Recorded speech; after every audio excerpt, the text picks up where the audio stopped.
Hello students, today we'll take the third chapter of our civics section. Today we'll take the judiciary. It is the fourth chapter but the third part of our civics textbook, the judiciary, that is the Supreme Court.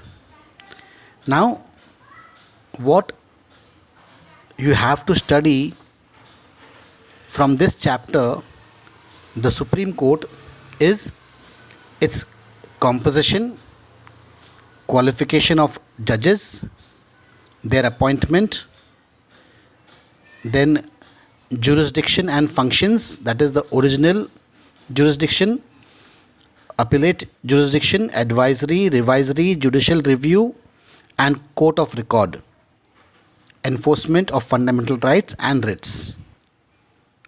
This year, the Council has excluded the section of independence of judiciary from the control of executive and legislature. Okay, so the Supreme Court, that is the judiciary, the executive and the legislature are the cornerstones of any democracy. Whatever democracy followed anywhere in the world, these three are the main pillars of a democracy.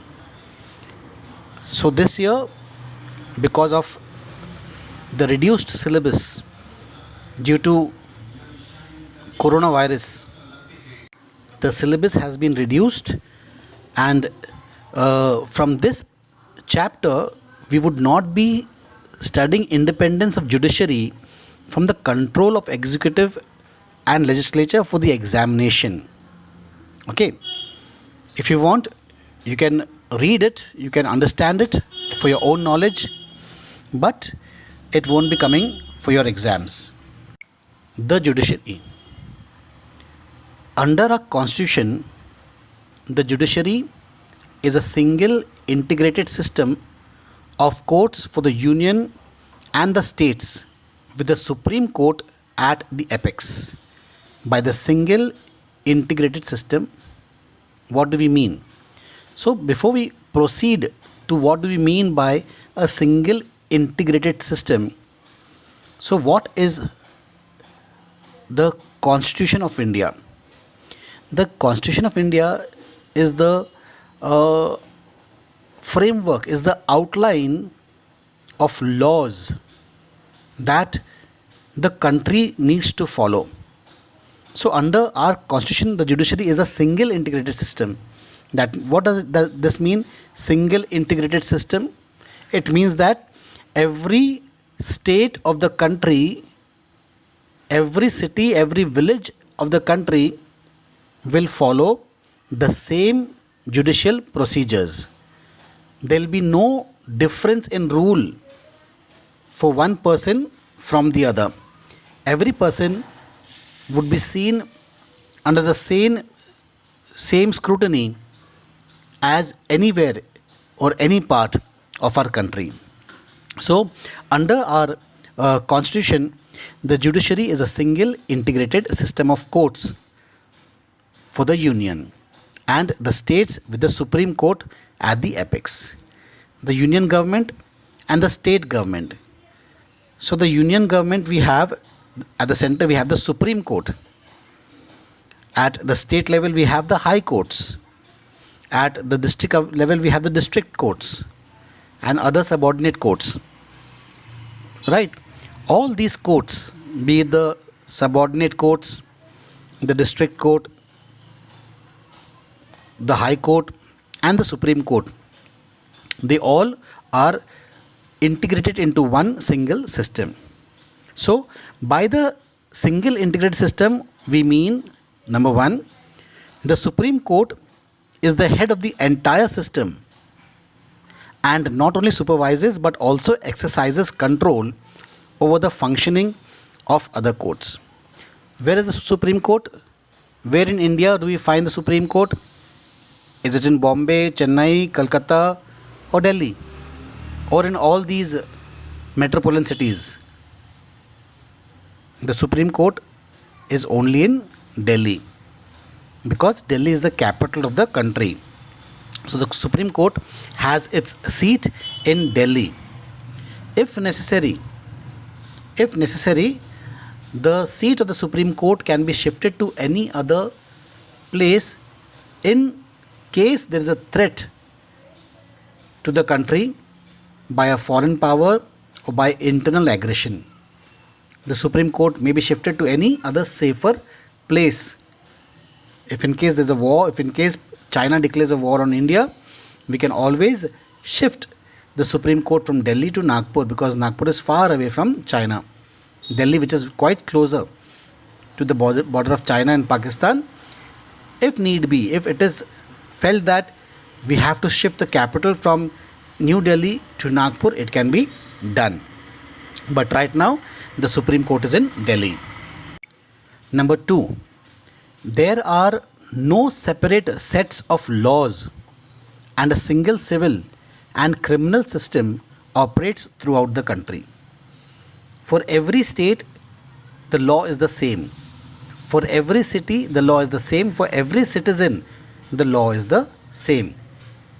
So everybody is judged with the same law, with the same rules, be it any part of the countries. That is why it is said that there are no separate sets of laws, and a single civil and criminal system operates throughout the country.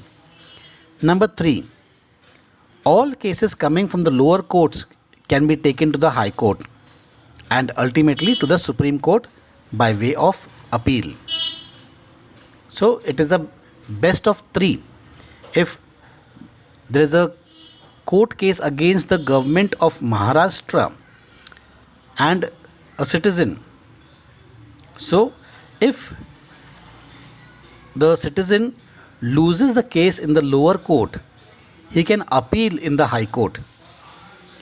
And if he wins in the High Court, the state government can take him to the Supreme Court, and ultimately the Supreme Court will decide either in favor of the citizen or against him.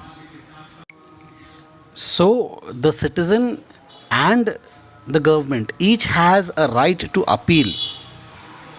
So all cases coming from the lower courts can be taken to the High Court, and if in case the matter is not settled even in the High Court, it can be taken to the Supreme Court by way of an appeal. Below the Supreme Court stands the High Court of different states, and under each High Court there is a hierarchy of other subordinate courts. So Supreme Court is the highest court in our country. Supreme court के बाद आता है high court, और high court के नीचे आते हैं subordinate courts. Now why do we need a single independent judiciary? Single independent judiciary का कारण क्या है, ये फ़िलहाल आपके एग्ज़ाम में नहीं पूछा जा रहा है. ठीक है, तो इसे हम केवल रीड करेंगे कि ताकि एटलीस्ट कुछ इन्फॉर्मेशन हमें मिल जाए. लेकिन ये need for single independent judiciary आप कैंसिल कर सकते हो. You can take a pencil and strike it off from your textbook. आप इसको कैंसिल कर सकते हैं. India has opted for a single integrated judicial setup unlike the double judicial setup of USA. This is because of the following reason. In a representative democracy, administration of justice assumes special significance in view of the rights of individuals, which needs protection against executive or legislative interference. The protection is given by making the judiciary independent of the two organs of the government. तो कानून हमें किससे protect करता है? कानून हमें हमारी सरकार से हमें प्रोटेक्ट करता है, क्योंकि ये सरकार से इंडिपेंडेंट है.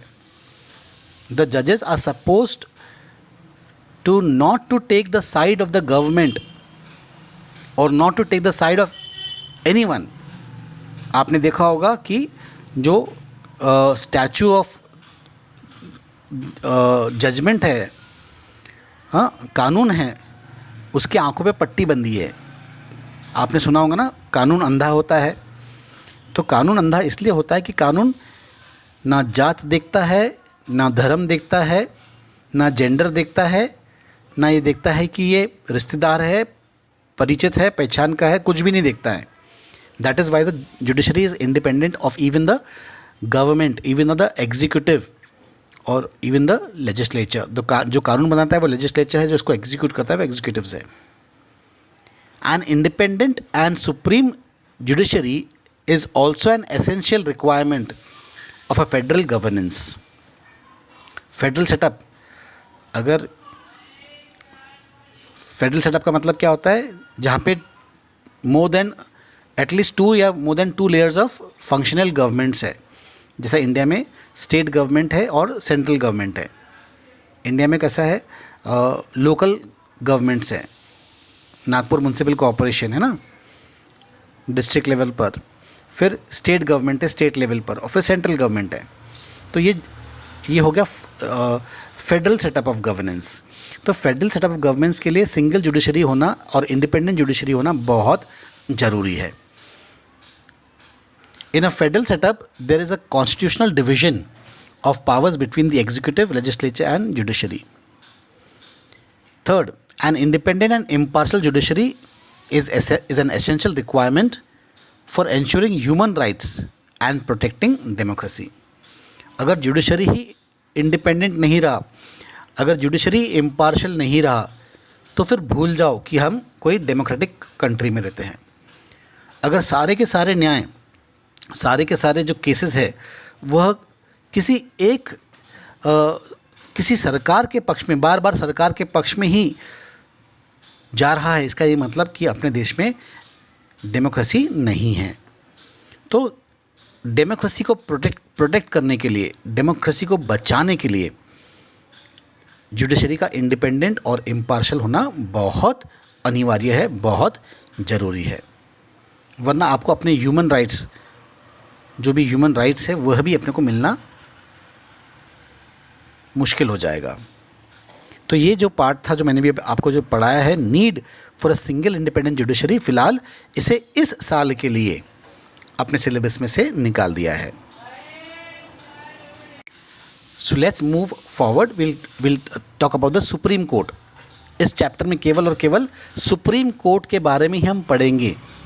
ना हम हाई कोर्ट के बारे में पढ़ रहे हैं और ना ही हम सबॉर्डिनेट कोर्ट्स या कोई लोअर कोर्ट्स के बारे में पढ़ रहे हैं. तो सुप्रीम कोर्ट के बारे में जितनी जानकारी हमें मिलती है इसमें से हम अभी निकालेंगे. Composition. The supreme court of India consist of a chief justice of India and not more than 30 other judges until parliament by law prescribes a larger number of judges. So what is the composition of the Supreme Court? 30 plus 1. 30 judges है और 1 chief justice of India है. तो 31 जजेस होते हैं including the chief justice of India. इसमें अगर कोई चेंजेस लाना है तो कौन चेंज ला सकता है? केवल और केवल पार्लियामेंट. पार्लियामेंट अगर चाहे तो नंबर बढ़ा सकते हैं. पार्लियामेंट को लग रहा है कि हमें और भी जल्द से जल्द मामले सुलझाना है, तो नंबर ऑफ़ जजेस बढ़ाना है, तो पार्लियामेंट में इसके ऊपर चर्चा होगी, बिल फॉरवर्ड होगा, बिल पास होगा, तब जाके नंबर ऑफ़ जजेस हम सुप्रीम कोर्ट में और सुप्रीम कोर्ट में हम बढ़ा सकते हैं. तो फिलहाल अभी सुप्रीम कोर्ट की संख्या क्या है? 1 chief justice with addition to 30 other judges at the Supreme Court level. तो इन जजेस के लिए क्या क्वालिफ़िकेशन लगता है?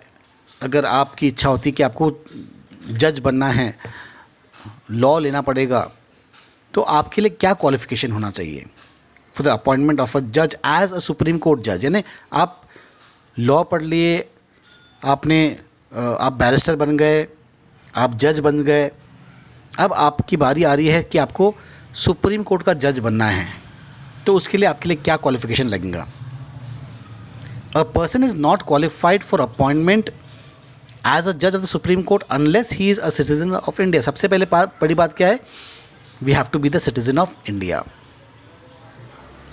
आपको भारत देश का नागरिक होना ये अनिवार्य है.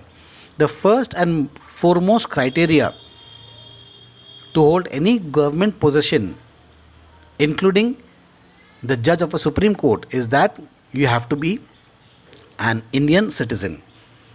Then apart from this इसके अलावा है the person has to be for at least 5 years a judge of a high court or of 2 or more such courts in succession.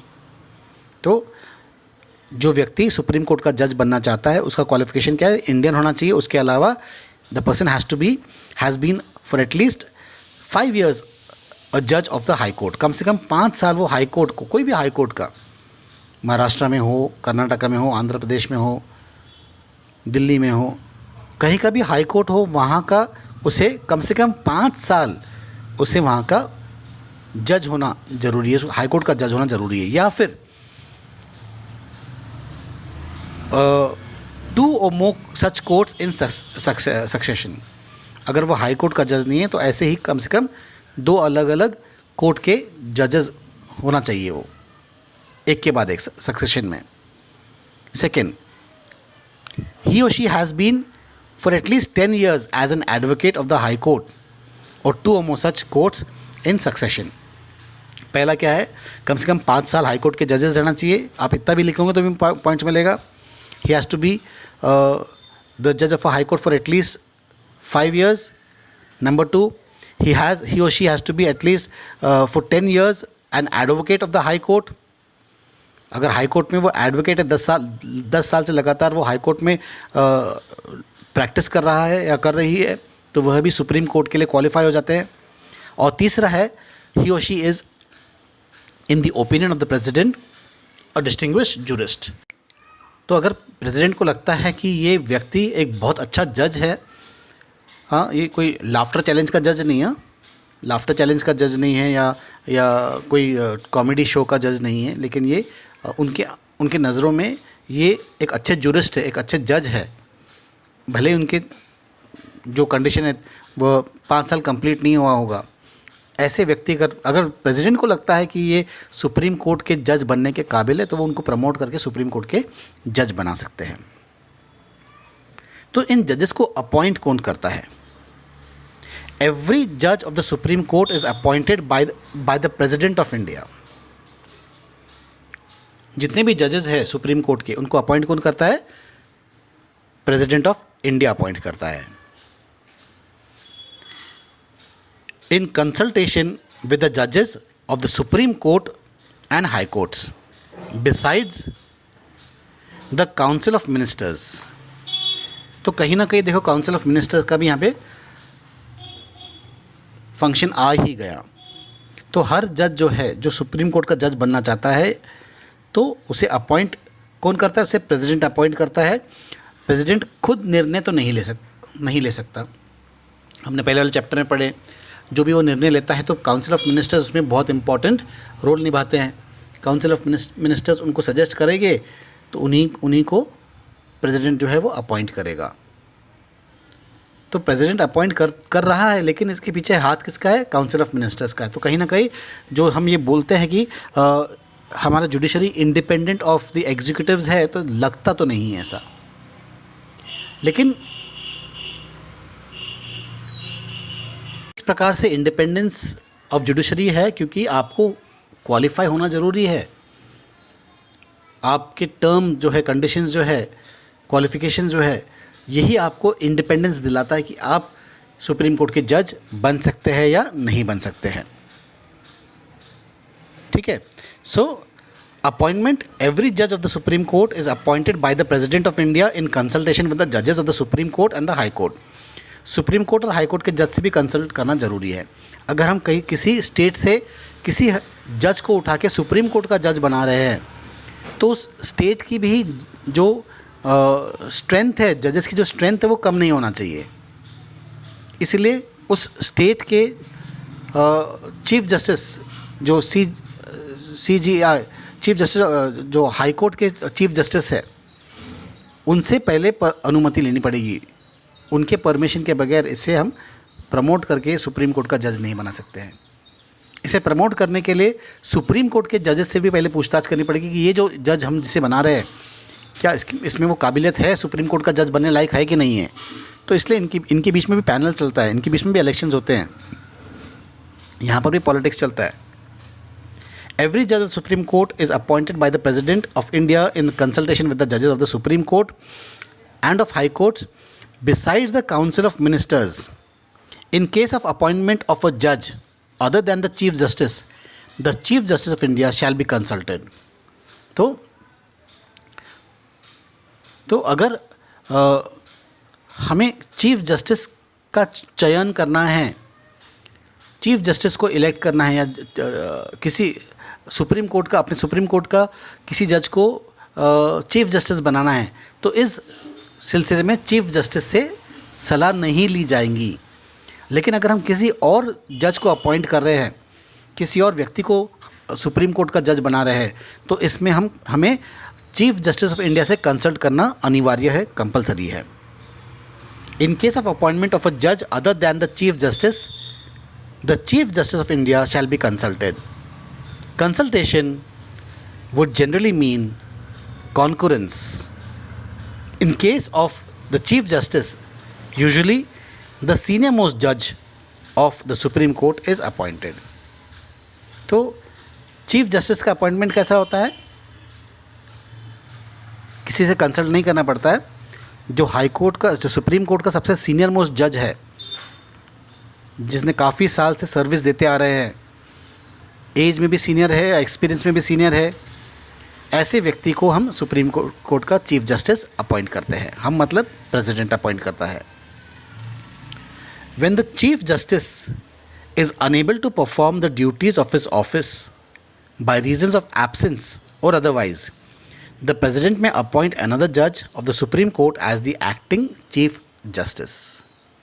तो अगर चीफ जस्टिस किसी कारणवश अपनी ड्यूटी निभा नहीं पा रहा है, बहुत ज़्यादा बीमार है या विदेश चला गया है, तो उसके जगह पर सुप्रीम कोर्ट का चीफ जस्टिस का जो पोस्ट है वो खाली नहीं रहेगा। किसी न किसी को उस पोस्ट में आना ज़रूरी है। तो फिर प्रेसिडेंट जो है वो दूसरे जज को सुप्रीम कोर्ट का चीफ जस्टिस अपॉइंट करते हैं। एट प्रेजेंट शरद बोबडे नागपुर के जो रहवासी है, नागपुर के नागरिक है, वह चीफ जस्टिस ऑफ इंडिया है। अपॉइंटमेंट ऑफ एडहॉक जजेस। एडहॉक मीन्स एडिशनल जज। अगर ऐसा लगता है कि सुप्रीम कोर्ट में जो 31 की जो संख्या है, जजेस की जो संख्या है वो कम पड़ रही है, या केसेस कुछ ज़्यादा बढ़ गए हैं, सुप्रीम कोर्ट के मामले सुलझाना है, तो जजेस के नंबर्स पे हम एक नंबर ऐड कर सकते हैं और जजेस को हम अपॉइंट कर सकते हैं। ऐसे जजेस को एडहॉक जजेस कहते हैं। ये पोस्ट टेम्पररी होती है, जब तक का ज़रूरत पूरा नहीं होता तब तक का इन्हें हम एज अ जज of the supreme court appoint कर सकते थे। यानी हाई कोर्ट से हम उनको प्रमोट करके सुप्रीम कोर्ट का जज बनाते हैं। द चीफ जस्टिस में अपॉइंट अ जज of a high court as an ad hoc judge of the Supreme Court for a period as may be necessary. Such appointments are made with the consent of the President and after consultation with the Chief Justice of the High Court concerned. तो ad hoc judges को appoint कौन करता है? ad hoc judges को chief justice of India appoint करते हैं। President appoint नहीं करता है, चीफ जस्टिस अपॉइंट करता है with the permission of the president and with the permission of the chief justice of the high court. एक बहुत ही important point था ये। The chief justice may at any time with previous consent of the president request attendance of retired judges of Supreme Court or high courts to act as judge of the Supreme Court. तो ad hoc जजेस के लिए हम और किसे appoint कर सकते हैं? जो रिटायर्ड जजेस हैं, सुप्रीम कोर्ट के रिटायर्ड जजेस हो गए, हाई कोर्ट के रिटायर्ड जजेस हैं, उसे भी सुप्रीम कोर्ट के एडहॉक जजेस में उनकी हम गिनती करवा सकते हैं। लेकिन इसके लिए परमिशन किससे लेनी पड़ेगी? प्रेसिडेंट से लेनी पड़ेगी।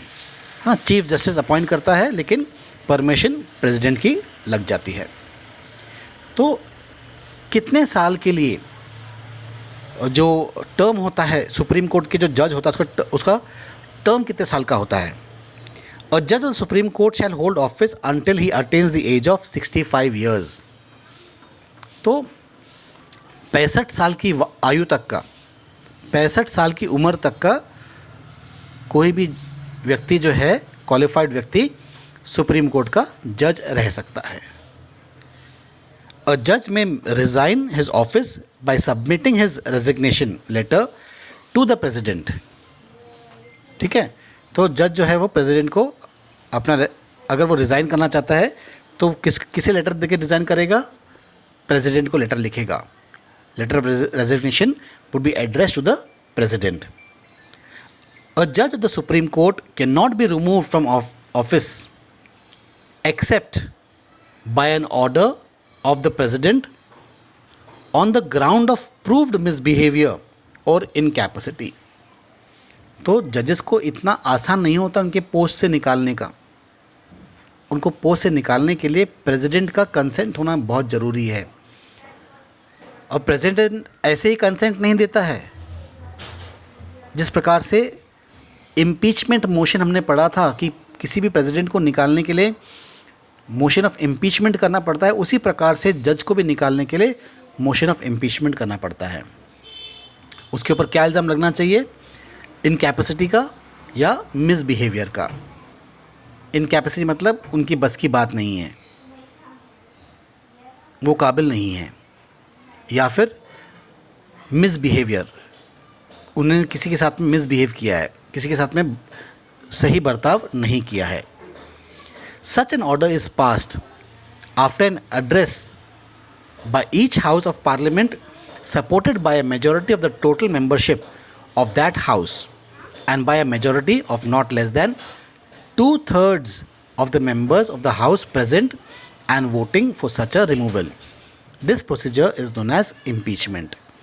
तो जज को निकालने के लिए उसे इम्पीच करना पड़ता है, both the house of the parliament, high court में भी और सुप्रीम कोर्ट में भी. In May 1933, a motion of impeach to a judge of Supreme Court, Justice V. Ramaswamy, failed to get the support of the majority of the total membership of the House in the Lok Sabha. That was the first ever move in the history of India to impeach a judge of the Supreme Court. Seat of the Supreme Court. The Supreme Court shall sit in Delhi or in any other place as the Chief Justice may decide with the approval of the President. तो फ़िलहाल तो supreme court कहाँ पर है? Supreme court जो है वो दिल्ली में है, लेकिन ये बदल सकते हैं. इसका बदलने का अधिकार किसे दिया गया है? चीफ जस्टिस ऑफ इंडिया को दिया है, लेकिन उसे पहले प्रेसिडेंट से अप्रूवल लेना बहुत ज़रूरी हो जाता है. तो ठीक है, आज हम यहीं तक का पढ़ेंगे. इसके आगे का चैप्टर हम अगले क्लास में कंप्लीट करेंगे. For now, stay safe, stay healthy. God bless you.